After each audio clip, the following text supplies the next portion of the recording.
అందరికీ నమస్తే నొల్లా welcome to సాఫ్ సీదా ముచ్చట. నిన్న కేసీఆర్ మనవడు ట్విట్టర్లో ఒక వీడియో పెట్టిండు. తాత కేసీఆర్ చెప్తుంటే మనవడు హిమాంశు మంచిగా చెట్టు పెడుతుంటాడు. మా తాత సమక్షంలో సలహాలు తీసుకొని ఈ ప్రకృతిని కాపాడేందుకు చెట్టు పెడుతున్నా, ప్రకృతిని సంరక్షించుకునుడు మనందరి బాధ్యత అని సోషల్ మీడియాలో పోస్ట్ పెట్టిండు హిమాంశు.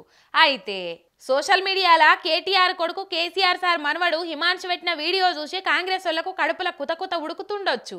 మనమేమో ఎన్ని కేసులు వేసినా ఎన్నిసార్లు లోపటేయాలని చూసినా అస్సలు వాళ్ళు ఇంత కూడా జంకుతలేరు. నిన్న వాళ్ళ డాడీని ఎంక్వైరీకి పిలిస్తే తాత మనవలు ఇద్దరు మంచిగా బాయికాడ చెట్లు పెట్టుకుంటా ఏం కానట్టున్నారు. ఇలా మొఖాల మీదకేంచి చిరునవ్వును తీద్దామనుకుంటే మనల్ని ఏడిపిస్తురు అని తెగ పీలైతుండొచ్చు పాపం.